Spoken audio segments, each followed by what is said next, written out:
Okay, so we're going to do a trouser fly zip. This is the one that's finished, so you can see when you unzip it, you get into the fly like that. So we're going to put that to the side, and these are all our bits. So you need your two fronts, right sides together, that will be where it goes.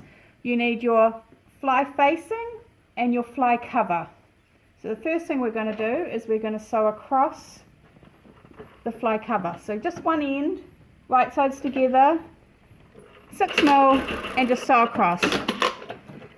And put your finger in and turn it through, so hold your seam flat like that and just pop it through and you'll get a nice little point.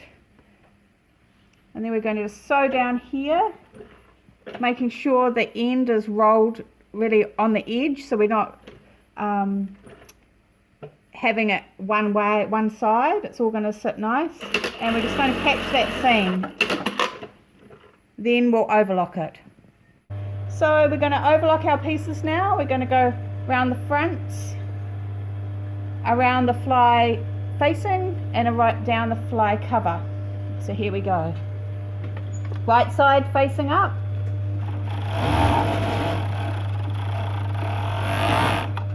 One. Goes around the front.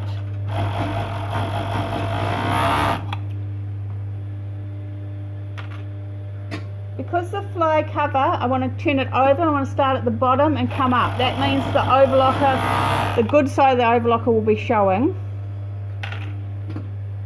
And round to the fly facing. Now the fly facing, you don't have to do this bit here because it sews on and you want to keep it as flat as possible. So we're going to go back to the plain sew now. Okay, so we're going to sew a little bit, so our front crutch a little bit, so right sides together.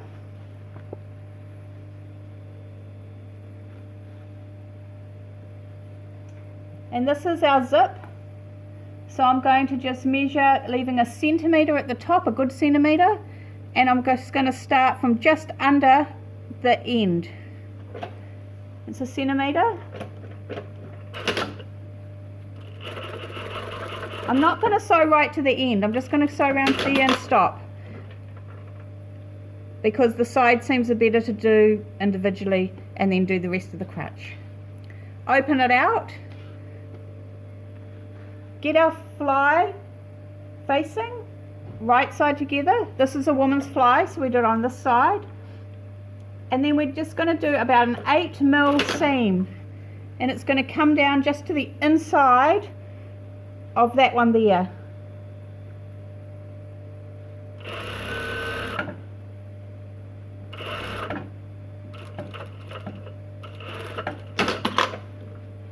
You see you're on the inside. We're going to just edge stitch that back.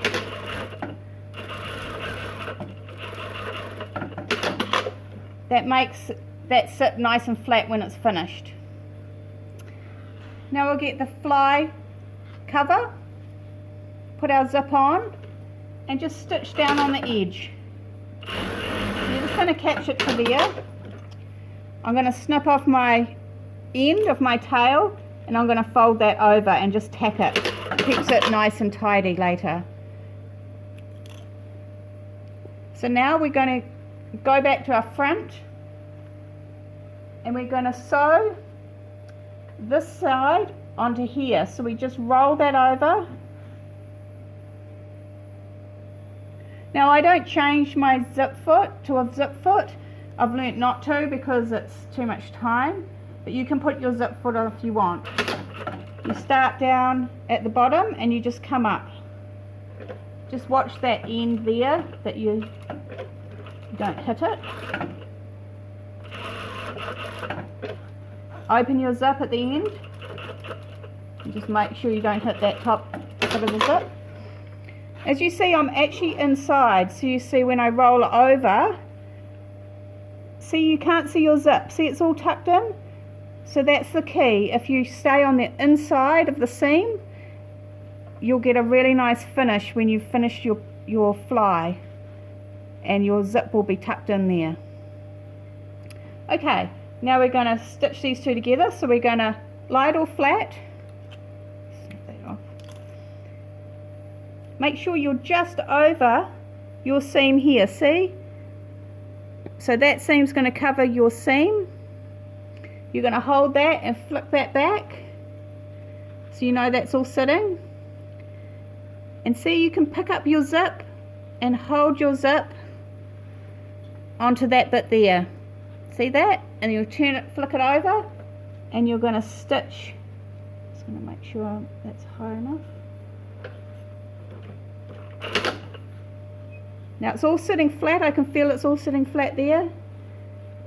And you just, oh, I've just run off. I'm just going to come back to that. Sometimes you do that because this is pushed. You can see I've run off. So just, don't worry, just get back on and stitch that down so you're actually catching the zip there. So if I turn it the right way now, see, that's what you've done. You've just attached that bit to the zip. That all looks nice. Oh, I've got all my tails. Snips. So now we're going to top stitch. You can see what we're going to do here. We're top stitching this bit round. So this time we have to hold it and we have to flick this bit back, and you can put a pin if you want. In industry we don't use pins, but you can put a pin if you want. Now you can either start from the top and come round, or you can start from here and go back. It's up to you.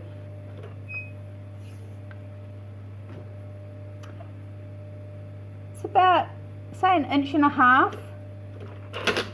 You can do it whatever, it's just a style feature, whatever width you want. And we're going to go down. You can keep measuring all the way down if you want, so you can just get a nice straight line. What you're looking at the bottom, if you come under there, see the little end? You don't want to sew it. So I put my finger on it. There it is there. So I know it's there. I'm just going to come down 1.5. And when you get to about, I don't know, maybe 2.5 centimeters up, you want to curve it. And just think of a coin when you do it. My thumb's right there, so I don't want to hit that. Just think of a coin coming round, and then back stitching. So you get a nice curve round here. Turn it over, undo your pin, and that should all sit flat. And you can see now how if I unzip, that's the opening. There's one little bit more you have to do. If you have it like this, you fold up and you just tack your facing to your cover, just at the bottom here. Just holds it in place. When you get into it, it just holds that always so it's sitting over. And there's your zip.